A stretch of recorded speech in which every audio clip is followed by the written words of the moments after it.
Hey, Fat Faces. Hey. It's Erin. And Amanda. So we're coming to you with a little pre piece of information before the show starts. I don't know what to call it. So we wanted to let you know that today's episode is an interview with Bee from Fat Fancy in Portland. Mm-hmm. We're super excited to share the interview with you. Yeah. Bee is so awesome, Mm-hmm. which is why Fat Fancy is so awesome. We wanted to let you know that while we were interviewing Bee, we used the incorrect pronouns for Bee. Mm-hmm. And we wanted to first apologize for doing that and thank Bee for being so gracious in the interview with us. And also just say a word of why it's important to use the correct pronouns. People talk a lot about what preferred pronouns are. Mm-hmm. Like, what's your preferred pronoun? We're of the mind that it's not just a preferred pronoun, it's your actual real life pronoun. Yeah. So if you don't know what I'm talking about, what I'm talking about is when I introduce myself, I should be saying I use the pronouns she, her, because that's how I identify. Mm-hmm. Bee identifies as they, them. That's the pronouns that Bee uses. And so in the interview, you'll hear us use the incorrect pronouns several times. Yeah. And it's, and there's not an excuse. We just dived in. If anything, we learned from it. Yes. We after we were done, we were like, man, we really have to do better. And so that's why we're posting this before the episode, because we wanted everybody to just kind of know where we're coming from, to, like Erin already said, apologize to be accountable for what we did, and also to say we are dedicated and committing to doing better. Yeah. Always learning. Always learning. Always. Always. We want to give you also a content note about this episode. Yeah, so in this episode with Bee, we did a pretty deep dive into various mental health topics. So where usually in the past, we might skim, we'll probably talk about it a little bit. We usually do content warnings for those episodes too, because we want to make sure that, people just are aware of the topic. This one, we go into detail. It's a really great interview, but if you don't feel like it's an interview for you, especially if you have any particular feelings around the topic of bipolar, maybe this isn't the episode you listen to or watch. And if that's the case, we're good with that. Take care of yourself first, but also maybe it's just you have to be safe. Make sure you're with safe people, make sure you're in a safe place, whatever you need. We love you.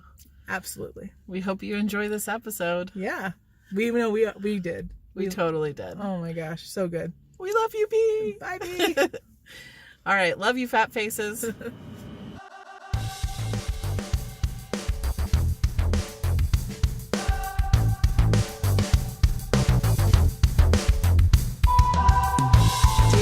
Dear Amanda. Dear Erin. So we're in Portland. We are. I don't know if we sound different or if our voices sound different in Portland or not. I was gonna say something, but then I was like, maybe I shouldn't say it. I was gonna say do they sound different because we smoked a cigarette last night? Oh, you've been caught. Don't tell our husband. Well, mine doesn't listen, so it'll be fine. Perfect. Mine doesn't Perfect. either. We love you. Okay, you Gosh. gotta tell that story and then we'll get into it. Tell the story of what? Of why we smoked a cigarette. Because that's what we do, I guess now. I mean, so we were eating sushi at this place that apparently has the best burger. LOL. And basically as we were eating sushi, I remember being like, oh my God, I really need a cigarette.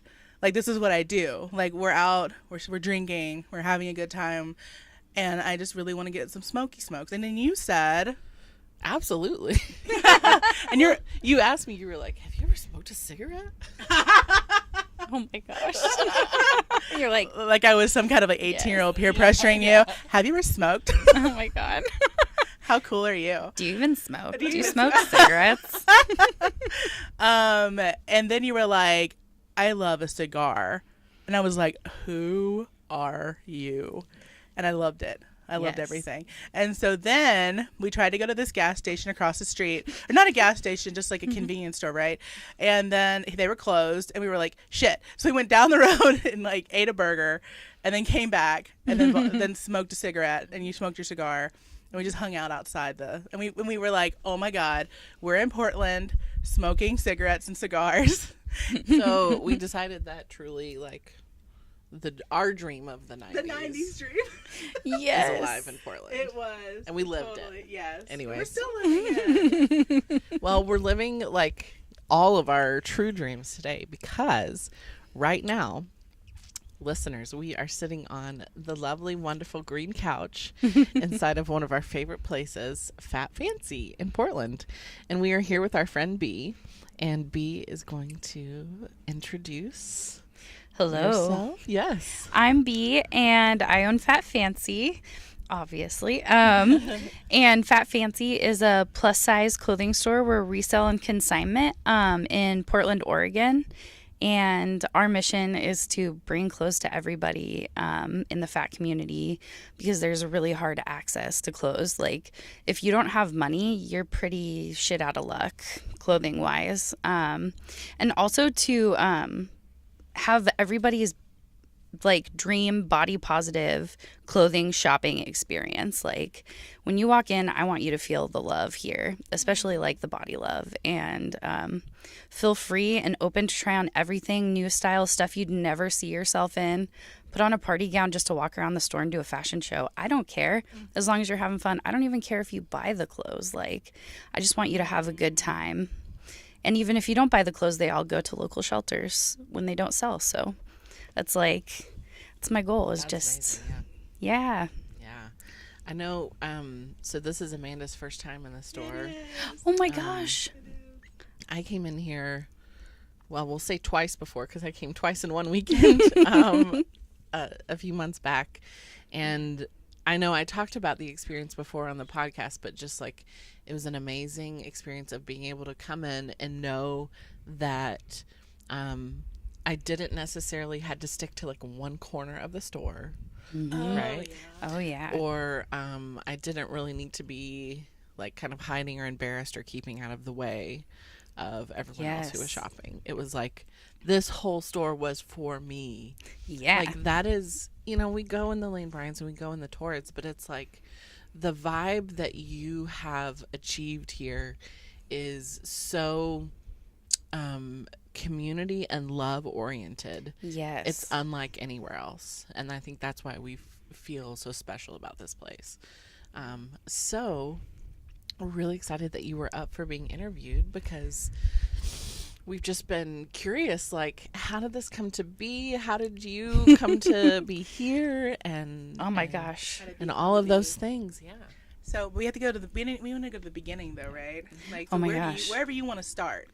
Oh wow. Gosh, like just coming to here, I think to the store and to body liberation are two wildly different stories. Completely. So I guess I'll start with coming to fat liberation and getting to this place in my life where I feel comfortable and safe running a space for other people in my community intersectionally. And with the focus of liberating all bodies, everybody's body. So I went to Western Washington University, a little tiny college town in Bellingham, and was introduced to fat liberation by my ex-fiance, who is like literally one of the most lovely, wonderful people ever. Absolutely adore her. She is everything.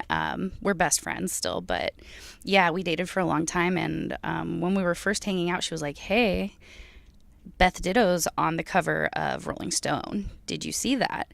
And we were both plus size fatties, like being cute and hanging out. We were friends at this point. And I was like, no, what the fuck? Like, oh my God, I have to see it. And she had the cover put on her wall and on her mirror. And on her mirror were all of these sayings like like big is beautiful, like love your body, just like all of these things I had never seen on someone's mirror before because I had internalized so much hate and really truly hated myself at that time. Didn't have confidence, like was very quiet. I didn't speak, was very, very shy. It took so much to open me up and get out of my shell because I had truly hardened it because of, you know, growing up fat. I've been fat my whole life.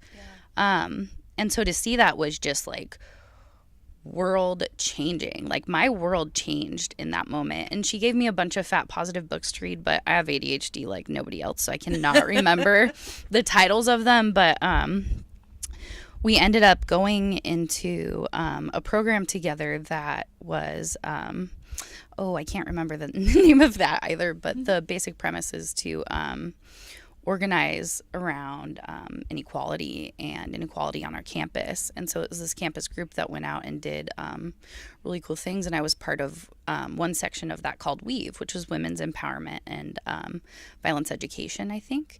And so we went out and taught classes on basically like, like what survivors need, what gender is, because it was a women's empowerment group. So what gender is, what gender oppression looks like. And from that, I learned about fat oppression and how intricately intertwined in like gender oppression, fat oppression is. And did this fat caucus where we got to tell the group of like a couple hundred people what it's really like to be fat.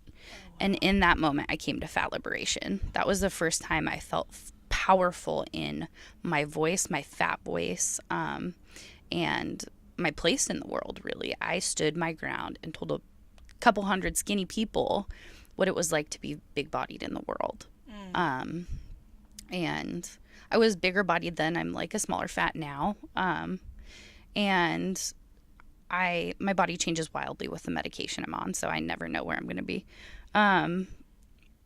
It just really was a reclamation of my power as a fat person and as a fat woman at the time, because I hadn't come to understanding myself as a non-binary. I was a very butch. I should have known. But I really came into myself then. And that is the story of fat liberation. And one essay that everyone should read, I'll tell you about it later because I know what you guys ask at the end of the show. So I'll tell you later because that is my inspiration. Cool. And then coming to Fat Fancy, wow, what a wild story.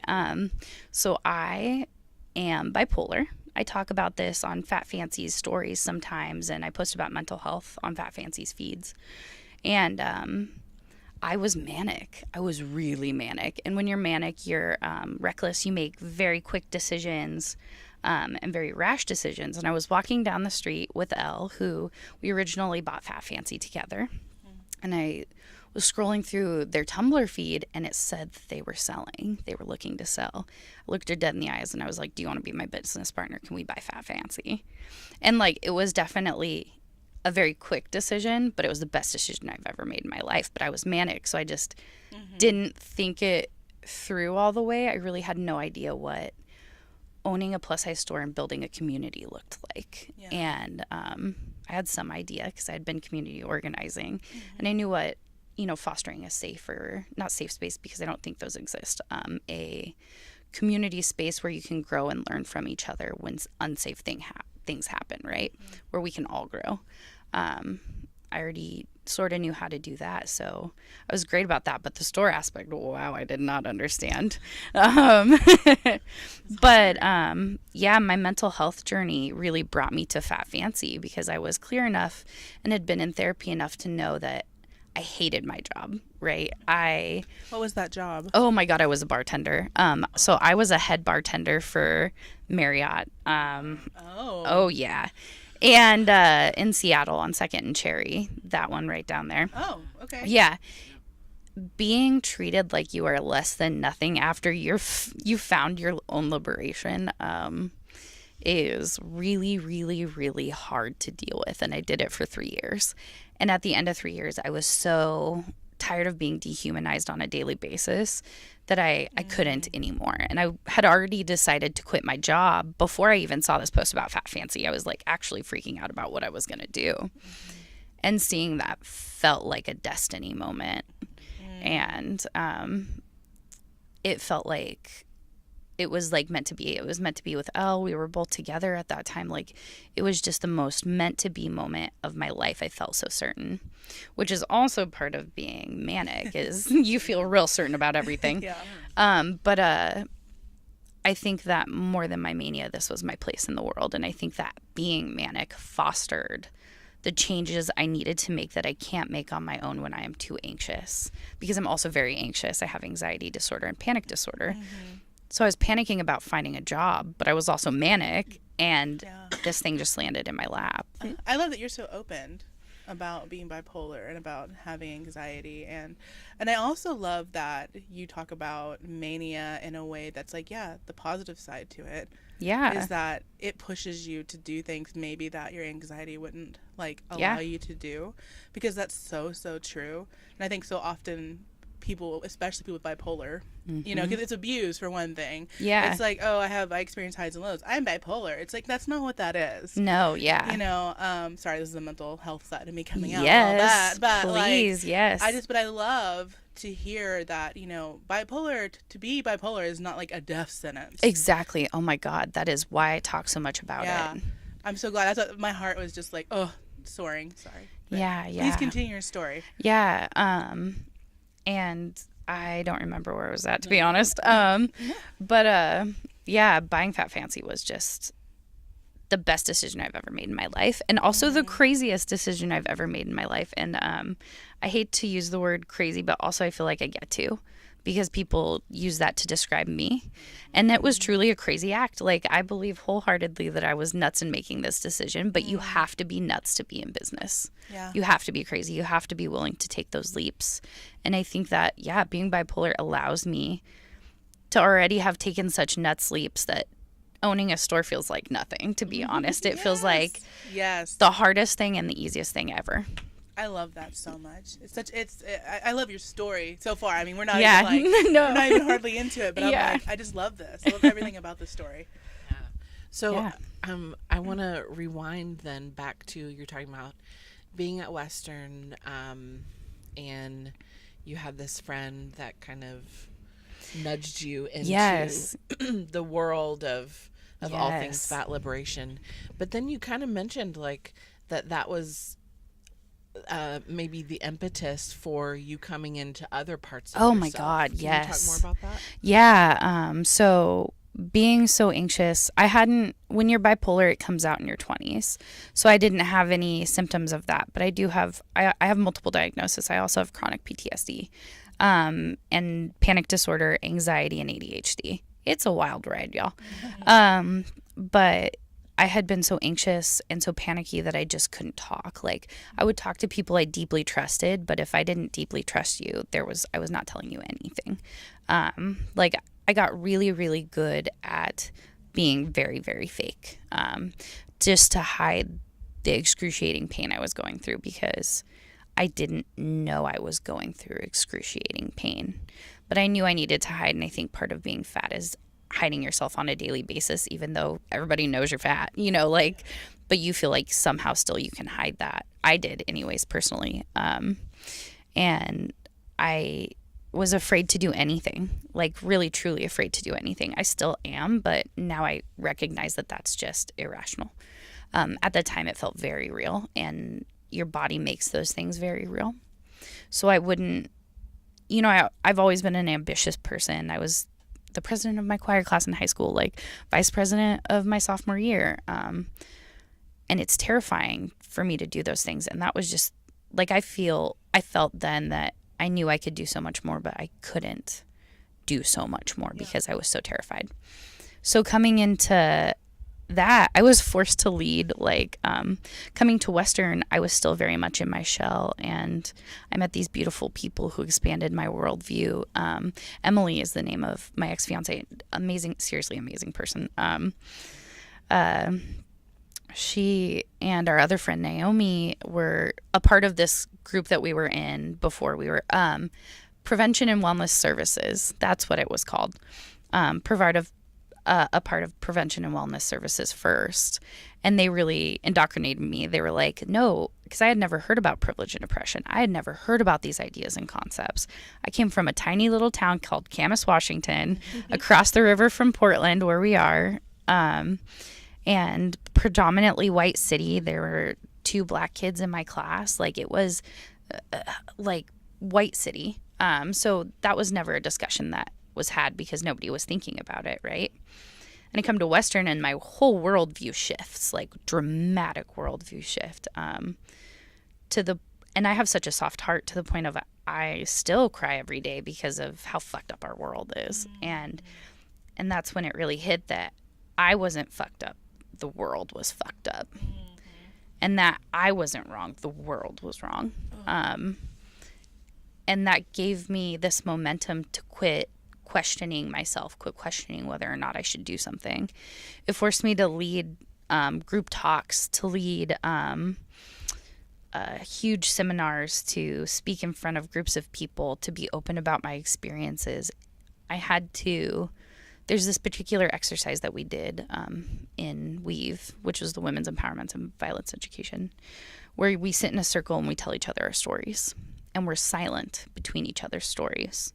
And we stay there as long as it takes for everyone to speak, if they choose to speak. Because it's important to be able to sit in silence and be uncomfortable. That's a part of growth and learning. I feel like if you're not uncomfortable, you're not learning. I try to be uncomfortable every day, even though I already am, but to just really be uncomfortable in new and different ways. And I was so uncomfortable sitting there, but it felt so like it was just caught in my throat. Like I had to say my story. And my story of violence, because I have a really crazy childhood. But I finally told my story. And after I opened up and told my story to these amazing women, it allowed me to be able to share my story with everybody else and like be here now sharing with you and like trying to break stigmas around violence, trying to break stigmas around mental health, trying to break the bonds of oppression and like move into a liberated space worldwide, hopefully, but that and then telling people about being fat were the 2 like most like risky, vulnerable things I had ever done in my life because I couldn't be vulnerable because it felt like too risky. And taking those risks made it okay to take further risks. It was the first step.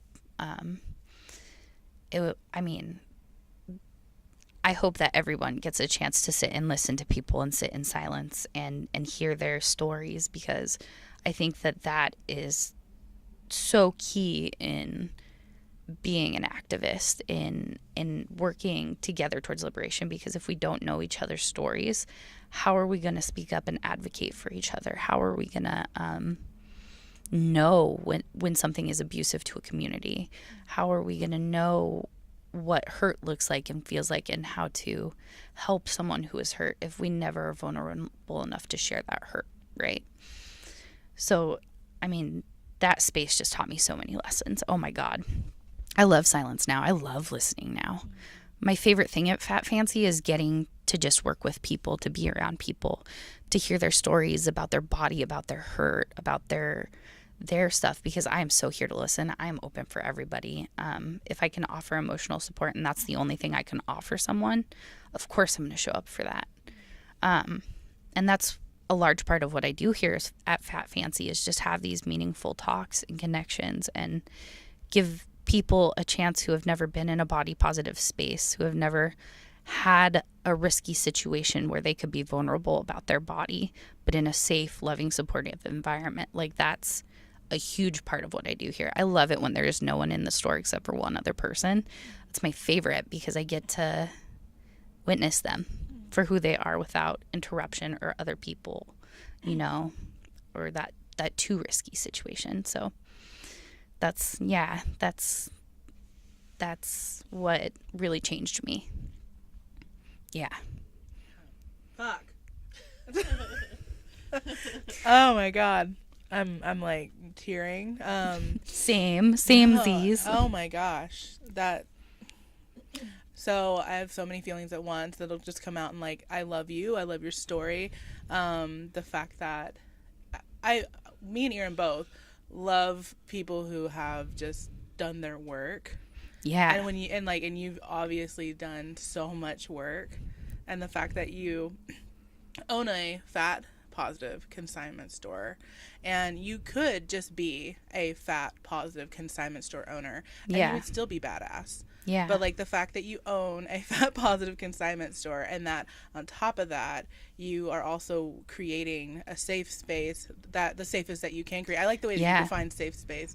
But like, and the fact that you're trying to be emotionally available to any of the random stranger people that walk into Yeah. the store, like, that is just amazing. Like, it's amazing. Like, I'm just like blown away, you know? Like, I mean, yeah. Well, and too, like, it's not just talk.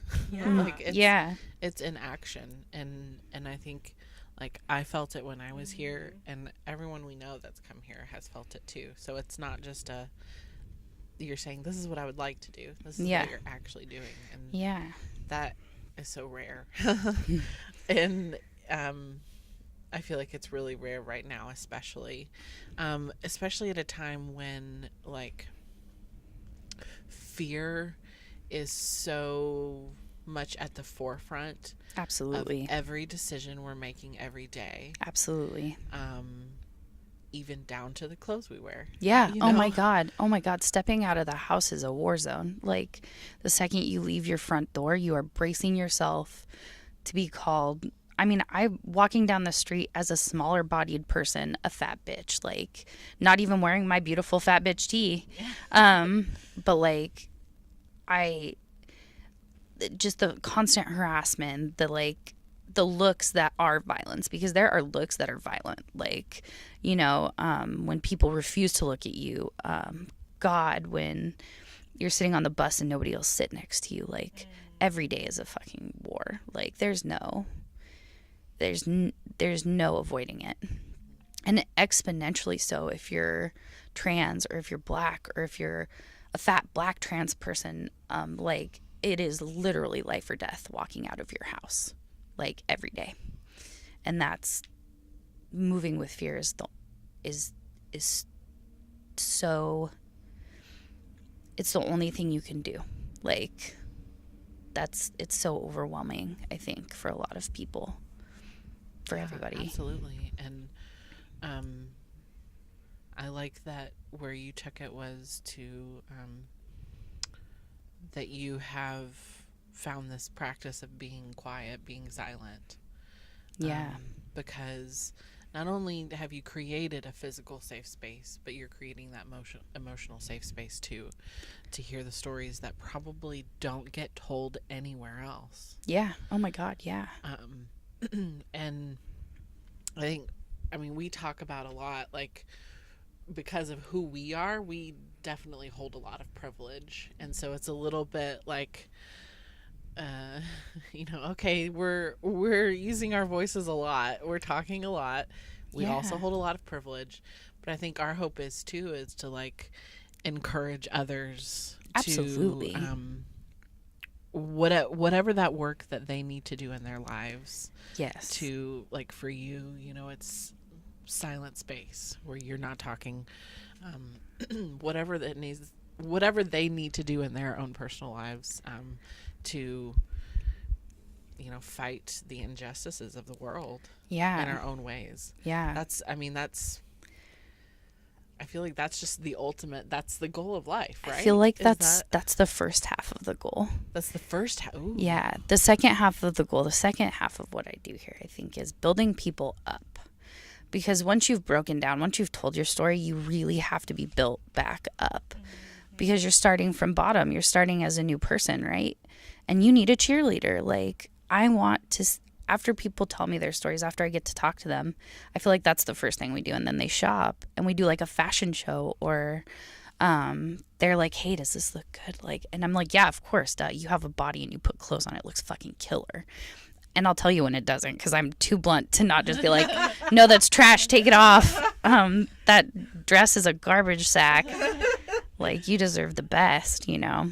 I think that the second part of that is building each other up, and like using our privilege to do that. I think you guys do an amazing thing.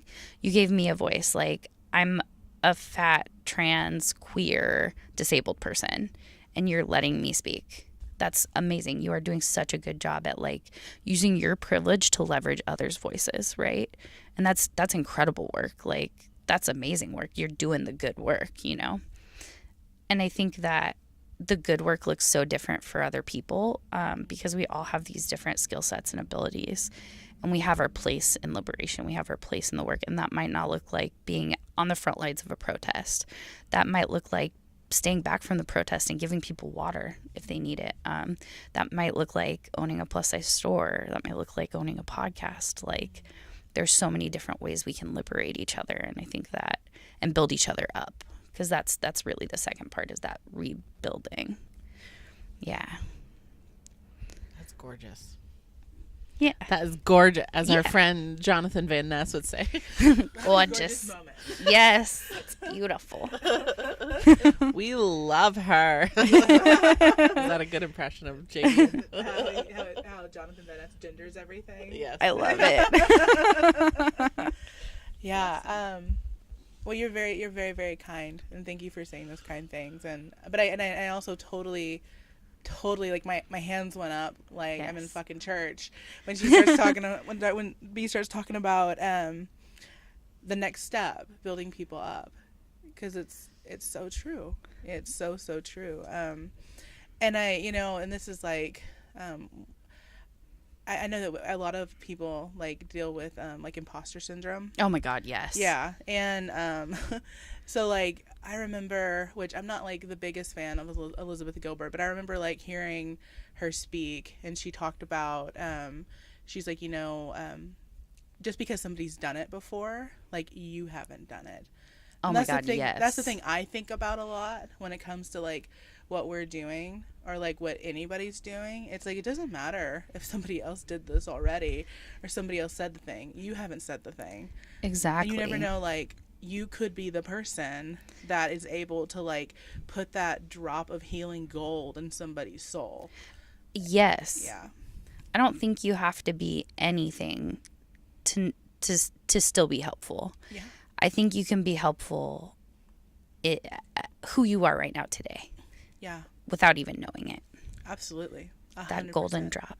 Yeah. Yeah. No, absolutely. I mean, like, I feel like I'm one of the people that had to go to grad school to learn that like, oh, I didn't have to come here like, to like learn how to like be a good human. You just got to do the work. Yeah. And it's really about like, and once you do the work, you're able to be open and spacious enough to allow people to come into your, I mean, it's not like, I'm a big Ram Dass fan. I don't know if anybody else here likes Ram Dass, but I'm a big Ram Dass fan. And Ram Dass talks about like how you can't walk up to a bank teller and the bank teller's like, hi, I'm a bank teller. And he's like, no, you're not a bank teller. You're a goddess. Like, you can't do that because they're not open to receive it. But if you've done your work and you're open and spacious, when that bank teller is ready to be like, hey, I'm a goddess, you're like, yes, you are. Yes, exactly. And like, that's like, and that's what the work is about. Yeah. But yeah, it just, you guys come to Fat Fancy. Yeah, come hang out with me. Yes. Bring me an iced mocha, and I will be your best friend and your biggest support. And bring us with you. Yes. Carpool. Bring your friends. Just every weekend, we'll just be like, we just live here every weekend. It's fun. Yes. So I want to ask about your perspective on something. Yeah. So some of the work that I do, like in my day job, involves working in like social justice, and part of that is also creating kind of safe spaces for different identities. Yes. And we get pushback often. Yeah. From, I'm sure you can imagine, the people we get pushback from saying that, well, that's just creating further divisiveness. So what would you say to someone like that when you're like, hey, I'm creating a safe space for this particular identity? Some spaces are not for you, period, full stop. I'm sorry, but black spaces are not for white people. If there is a white person in a black space, that is instantly, like, literally threat level 100, because white people are a threat, you know? Like, you can't have, like, a safe space and have somebody who is a direct threat in that space and still call it safe. You just can't. Some spaces are not for you. That is my 100% answer. I have visions of having nights at Fat Fancy that are like queer only nights, like black only nights. And if I'm not black, I'm going to ask, I'm going to see, hey, is there a volunteer who wants to run this event? Because this space is not for me, you know, because I'm a white person. And that, I think, is so key in unlearning your bullshit. Or not your bullshit, but society's bullshit that it has been imposed on you. And it's okay to not be invited. You are still okay and whole and good, and there's nothing wrong with you. It is just that some people need a space away from the world, and sometimes you're part of the world and not part of that group. And it's okay. I love that. That's beautiful. Yeah. I think sometimes I struggle with, you know, when they're right in front of my face saying that to me, I'm like, you know, but yeah, you're so right. Yeah. It feels like it's a calling in moment rather than calling out. Yes, absolutely. Never call out. Call out culture is bullshit. Straight up bullshit. I don't think anyone has ever recovered from being called out. Like, and I mean, not recovered, but like, no, I do mean recovered. Like, when you fuck up and say something shitty, sorry, I cuss a lot. Perfect. The only response that is needed is, I'm sorry. I don't want tears. I don't want anything else, but I'm sorry. And then go Google whatever you did and learn why. Learn why what you did sucks. Like, don't internalize that. You internalized the things that were imposed upon you. It is not part of you. It wasn't part of you until somebody made it part of you. So go home and learn about why that shouldn't be part of you anymore, you know? Google first always. Like, yes. I love Googling. Like, Google first always, because the answers are already there, you know? It's so true. Like, yeah. We have so much at our fingertips. Yeah. And there are people, just decades of people before us that have been doing this work. Yeah. That is right there and for you to take. Right. And you can call someone in and still not do the work to unlearn that for another person, to educate that person. You can be like, hey, what you said wasn't okay because it hurt me in this way. Please go look that up. I'm too tired, emotionally drained, etc., to do this work for you right now. Please go look it up. That would be amazing, you know. And I think call-in culture fosters rehabilitation. That's the word I was looking for. Rehabilitating ourselves back into a place of, oh man, I'm just at a loss for words. But like, you can't have a safe community without rehabilitated community members, right? And calling someone out, literally out is in that. You are forcing them out of your group, saying that they are bad. And guess what? That's like putting someone in prison. That is a capitalist, like, colonizer point of view to kick someone out. Like, that's, and you're kicking them out into another community where they're going to make that community space violent and not okay. Calling someone in teaches them that it's okay to be wrong. It's okay that you have fucked up. You still did something wrong. So we need to get you to therapy, or we need to get you these resources that will really make you a safe thing again, make you a safe person again, you know? And calling someone out is just a really shitty, horrible experience. Like, sometimes people just mess up and they need a gentle reminder that what you did wasn't okay. And it is so violent to be called out in front of a group of people and have everybody being like, you're bad, you're wrong, you're bad. Like, what does that do? That breaks someone down. That's not building our community up. That's not liberation. That's capitalist bullshit. Like, that's putting people in jail, basically, like isolating them from their community, like solitary confinement. Yeah. When you're already not part of the world, you know, like when you don't fit in, when you are a marginalized person, being kicked out of the only community you're in is really horrific, you know? So I cannot support call out culture. I can support call in culture all day long because that's about rehabilitation. And I like to think of it as restorative justice. Have you guys heard? Excellent. Yeah, I was going to say restorative justice. Yes. Yeah, that's so good. Yeah. Did you have anything you want to say? I feel like I'm cogging. No, it's okay. It's totally good. I love everything we're talking about. Yeah. And I think it's so funny is that when we started this, we were like, do you have anything you want to talk about? And it's just like all this passion and all this, like, all these, like, these very connected, intertwined subjects. But, like, I mean, it's beautiful. Like, how much work you've done around it, like, your knowledge, that you're so willing to share it. Oh, like, yeah. This is a free podcast, y'all. Yeah, and, like, please get on this. Like, sage mountain wisdom coming from B today. It's amazing. So, and part of me is like, I don't want to derail it, but I also want to know more about Fat Fancy. Yeah. Oh my gosh. Yes. I can talk all day about Fat Fancy too. Yes. Let's do it. So, like, I want to know, so, like, where we kind of stopped your story about, you know, the decision to buy Fat Fancy. So once you bought Fat Fancy, what happened next? I lost my damn mind. That's what happened next. Honestly, yeah, I slipped into madness. But oh my God, it was a shit show. Oh my God, the first year was an absolute shit show. I'm going to be perfectly honest, behind the scenes look. We didn't know what we were doing. It was this huge learning curve and like an explosion of growth all at once because suddenly you're cast into this role as a community support, a community place, and also a store, running a business. And like I had a minor in business. I had been in retail for a long time. And I knew how to run a store. I just didn't know how to be a businesswoman yet, or a business person, I should say. A business them yet.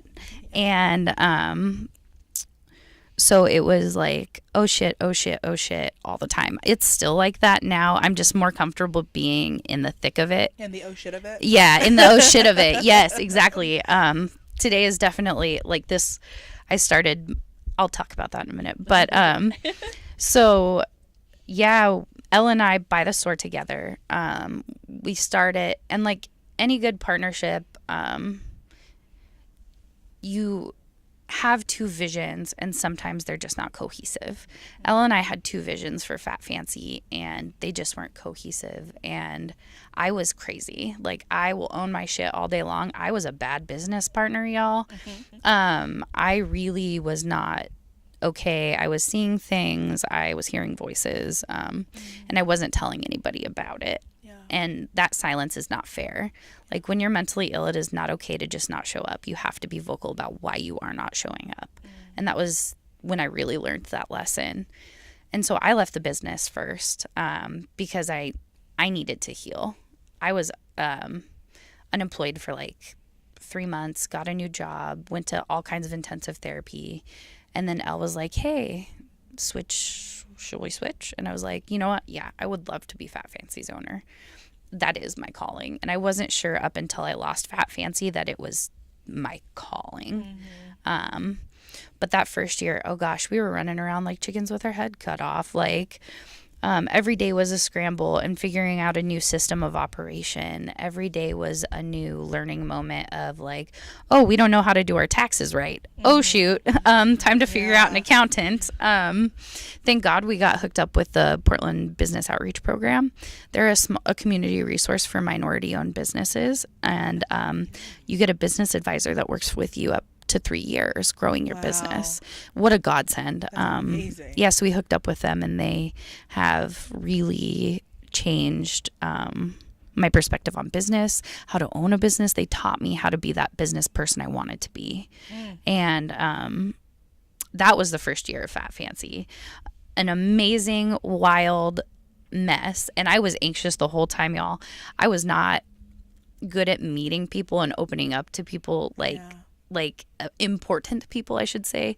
People who are like famous, because there's so many fat famous people who come in here, and I just like, I'm always like, oh my God, I'm gonna die. Oh my God, I'm gonna die. Yeah. How do I words? And that was a big part of that first year, was how do I words? Oh man, I am meeting so many people and having to remember so many names, and learning so much about the fat community at large, and especially people who are very visible in the fat community, those voices, and really just learning how to be fat fancy, right? Learning what my place in the community is, what service I need to provide, was really that first year. It was like, what can I do with this store for the community? And what is my vision for the future with this store and our community? And that is really what happened that first year, was like fostering my vision, learning how to be a business person, and learning that business partnerships are really hard and gentle, and just like all relationships are, and looking at how Fat Fancy should be run, what we should be doing, and who should be running it. And that was really that first year. Shout out to Elle. You are the best. I would not be here without you. Thank you. Thanks, Elle. Thanks, Elle. Thanks, Elle. Yeah. So, can you say more about like, what is it that kept you going then, at least during that first year and during kind of the explosion of learning all the business stuff? That same thing that always keeps me going. I don't even know like really what it is inside of me that drives me, but I just know I am destined to be more than where I started out in my life. Because my mom, backstory on why I keep going, because I have had suicidal ideation, chronic suicidal ideation my whole life. The first time I remember wanting to die, I was 11. And probably earlier, that's just the first time I remember. And I grew up, my mom's a meth addict. My dad has rage disorder. And I shouldn't be who I am today. Absolutely should not be where I am today, the position that I'm in. But I wanted more. I've always wanted more. I've always known I was here to help people, and that I can do more than where I'm at right now today. I've always wanted to better myself and be better. My dad always taught me. My dad is my favorite person. He's my best friend. We hang out just about every night, to be perfectly honest, and get stoned because I'm a stoner. And he taught me that every person, like, oh man, how do I phrase this? He taught me that I could do whatever the hell I fucking wanted, and that anybody who got in my way wasn't worth my time and wasn't worth me even worrying about why they're in my way, just to move on. He taught me that he owned his own business. He worked for himself, and he was like, go to college, be your own boss. That is the only way. And I was like, yeah, you're right. And especially because I am disabled because of my mental illness, it is so hard for me to thrive in a corporate environment, because there are so many rules and I can't follow them all the time, because I get manic, or my ADHD gets in the way of me remembering my duties, And so I always knew I wanted to run my own business. I just didn't know what it was. I just had this gut feeling, and I think I'm a little psychic. But I had this gut feeling that I would own my own business one day, and I was hell-bent on doing it. From an early age. The first time I remember wanting to do something, I was like 7, and I was like, I'm going to own my own store. I'm going to do whatever I want.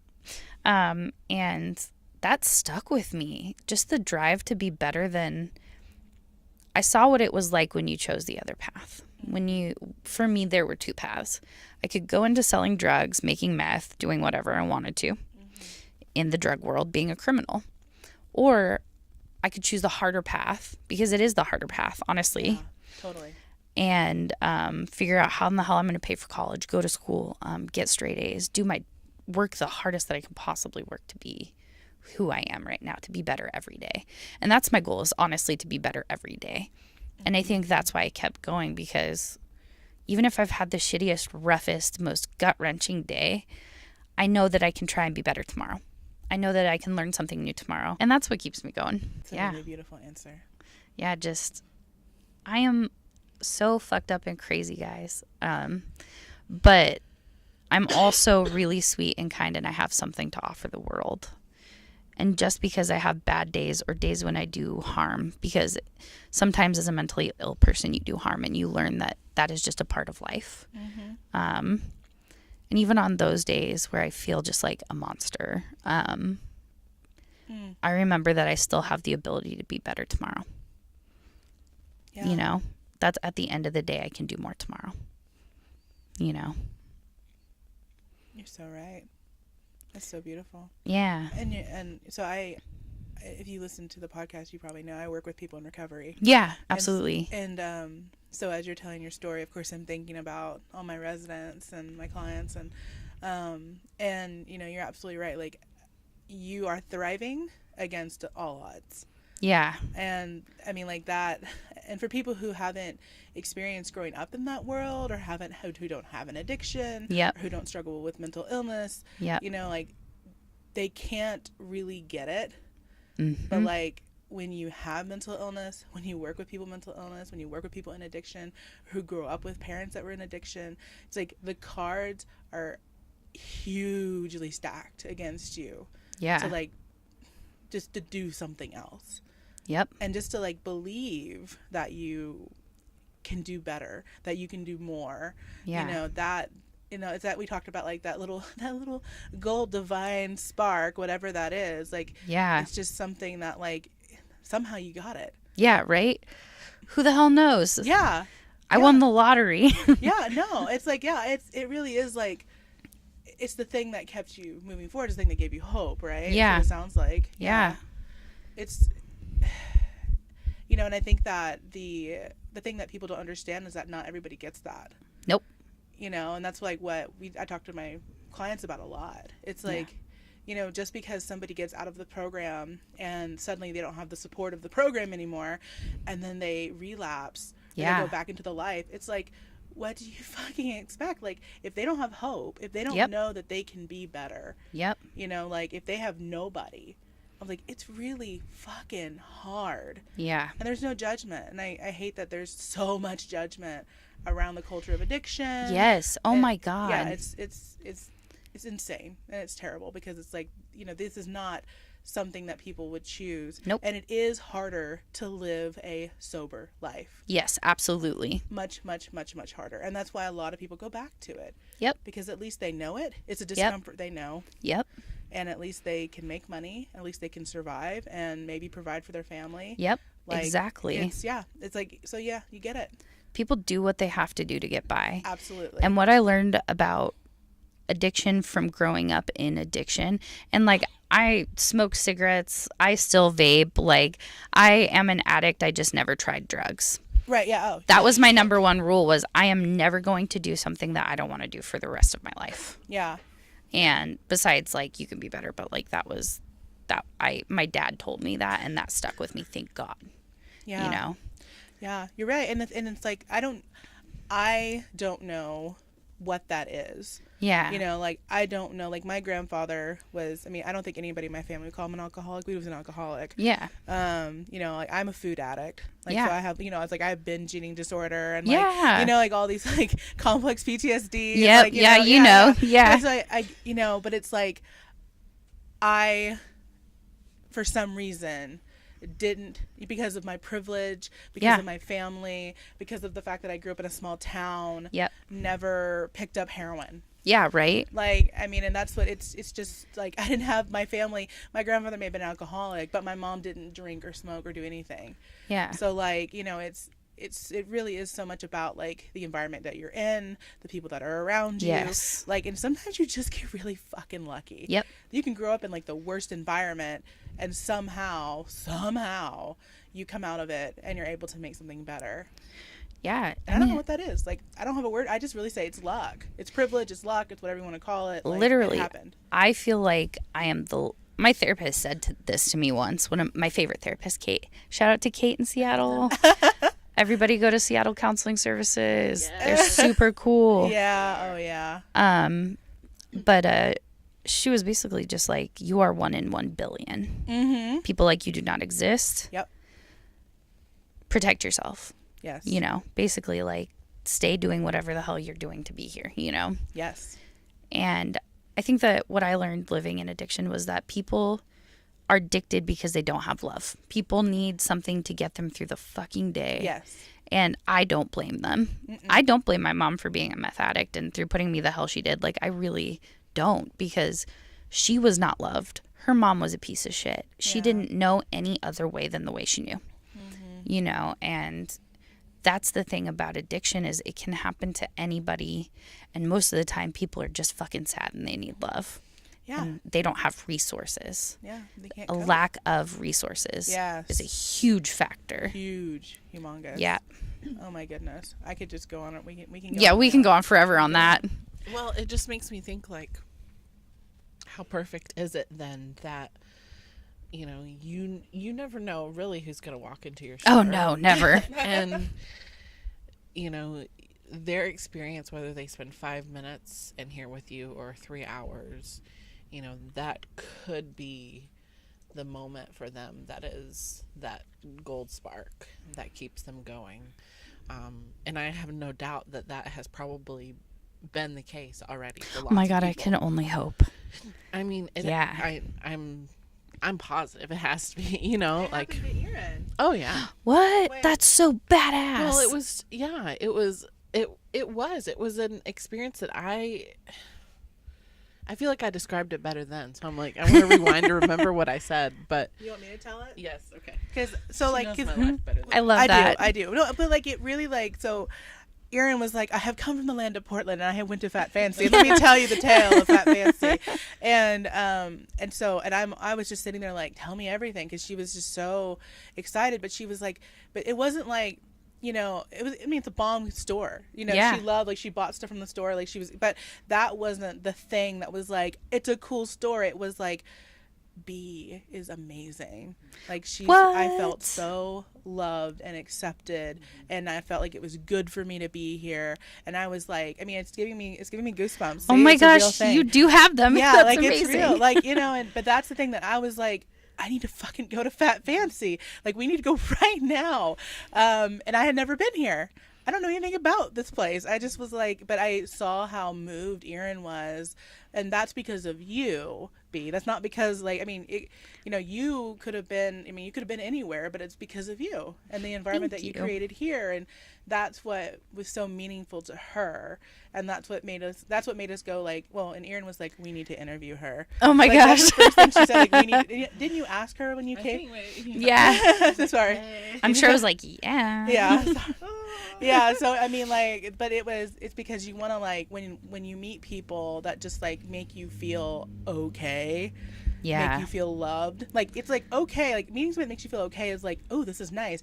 Meeting somebody that makes you feel loved and good and valuable, like, you just want to, like, take that person, set them down, and just, like, tell us everything. Like, how did you get to be who you are? We want to know your story, and we want to share the sage, beautiful wisdom, and also encourage everybody to, like, come to Fat Fancy. Not only just experience Fat Fancy, but experience you, because you are Fat Fancy. Well, thank you. Oh my gosh. I will cry if you go on. Like, I'm a softie. Well, I hate the idea of, like, trying to sum up something in this, like, little nugget. Yeah. But I'm just getting this picture right now of all that you've told us today.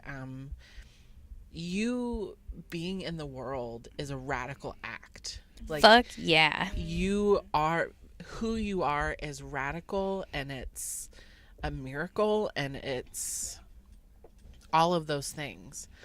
Then on top of that, like, this space, the way this space exists, where it is, who it is that comes in here is also a radical act.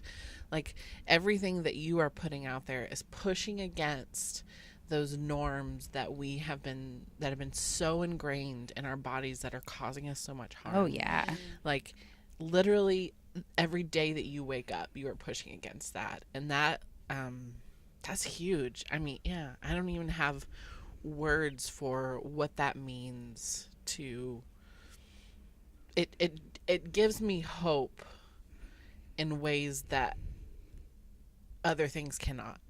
You know? Oh wow. Wow. And That's like, thank you. it's true. Like in all of the shit that we're in, especially right now in the world and in this country, God, like yeah.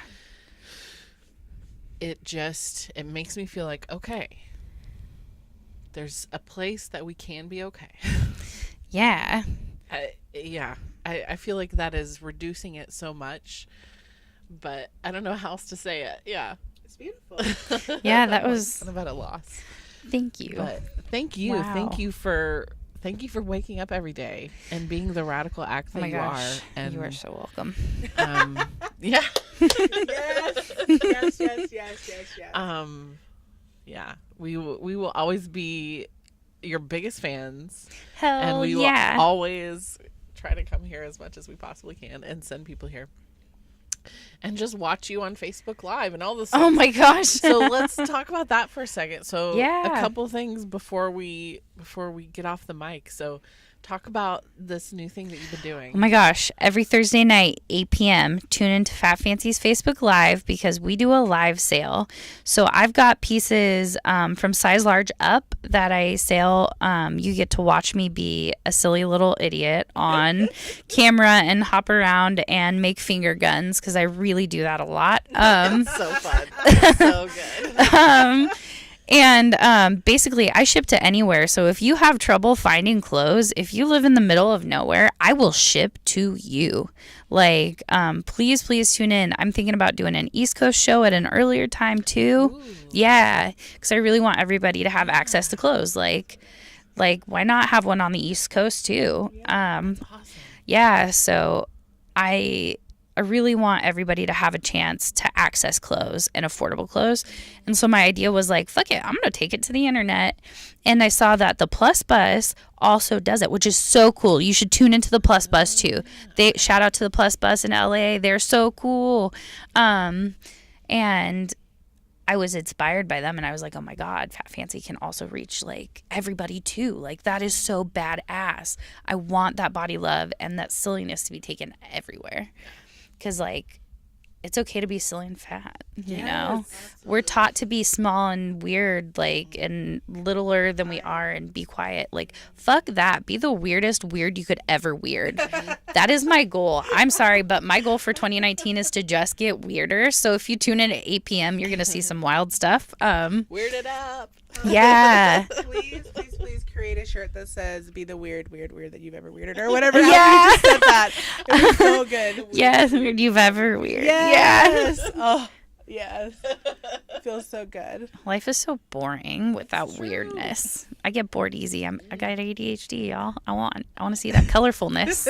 So people can find you on Facebook at Fat Face. Or sorry, Fat. I was going to say, oh my God, Yeah. at Fat Fancy. So close. I just immediately when I start saying fat, I go Fat Face Families. Yep. So that people can find you on Facebook at Fat Fancy. Yep. And then online, Yep. What's your website? So fatfancyfashions.com. Okay. And then on Instagram, I'm under Fat Fancy. And I sell different things on all three platforms. Oh. So on Instagram, I sell, my new thing is I'm going to start selling 10 pieces every day on my Instagram stories. And then 3 pieces on my regular feed. So that's 13 items you can buy from Instagram every day. And then there'll be the same 3 items on my Facebook so that both Facebook and Instagram get a chance to bid on my regular feed. Mm-hmm. And then, so Facebook every Thursday night. And then I do a monthly sale on Instagram too, usually around between the 30th and the 2nd is when I do a half off sale on Instagram. Oh. And then Fat Fancy Fashions just has some regular stuff that I keep on stock. I love it. Yeah. So you want to ask the last question? Okay. I'm stuttering now because I was like, wait, what's our last question? Oh my gosh. Because last time I messed it up. So now I'm paranoid. Oh my gosh. So we ask who or what is inspiring, right? Yes. Yes. I said it. So the first essay I ever read about fat liberation is called "It's a Big Fat Revolution" by Nami Lam, right? Yeah, sure. Yeah. And oh my God, I'm butchering it. I can't remember, but It's okay. I couldn't ask the question that we it's asked all every right. episode. That's let's all keep right. going. But it's by Nomi Lam, Nomylamm. It's a big fat revolution. Everyone should read this piece, especially if you've got a foul mouth, because it is beautiful. And it's about being fat, having disability, being into punk rock, and just like owning your shit and being the baddest fat ass you could ever fucking be. Because like, fuck that, own that ass. Like, it's so cool. And I was rereading it again this week just to be re-energized, and every time I read that, I connect with it on a different level and in a different way.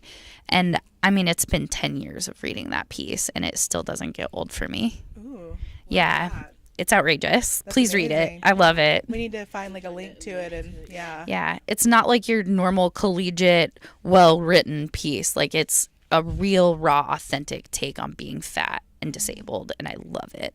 That's amazing. Yeah. So amazing. Well, is there anything else that you feel like the listeners should hear from you, or anything you want to say to the world? To the world, don't be a dick. Like, Yes. that is my number one rule, is don't be a dick. And that encompasses not being oppressive, not being violent, not being just shitty, in general. So like, working towards liberation is the opposite of being a dick. So don't be a dick, y'all. Come on, learn the shit that offends everybody, and just don't do it. Like, it's so easy to be not offensive if you're open to understanding why that hurts someone else. Don't be a dick. That's it. That's my only rule. I love it. Thank you. Well, Thank you. for not being a dick. Oh my Being the gosh, opposite of a yes. dick. I am definitely the opposite of a dick, for sure. Fuck the patriarchy. We've never ended the podcast with "fuck the patriarchy," so that's great. It's perfect. Perfect. Fuck the patriarchy. We love you all. Love Thank you. You're welcome. Thank you for interviewing me. So cool. My first interview ever. I love it. Which, like, I feel, I'm just like amazed this is your first interview. To be like, for one thing, you rocked it. You were amazing. It was Thank you. so good. And then also, like, other people need to come interview you. What the fuck is everybody doing? Yeah, come hang out with me. I don't even care if you interview me. Just bring me coffee and hang out. Don't forget the coffee. Yes. That's right. And now Erin and I are going to shop. Hell yeah. We know you're all jealous. But if you have a moment, I always say at the end, give us a little rating and review on iTunes if you can. It helps us draw the circle wider, helps other people find us. And join the community. Join the fun. And fuck the patriarchy. Fuck the patriarchy. Bye. Bye.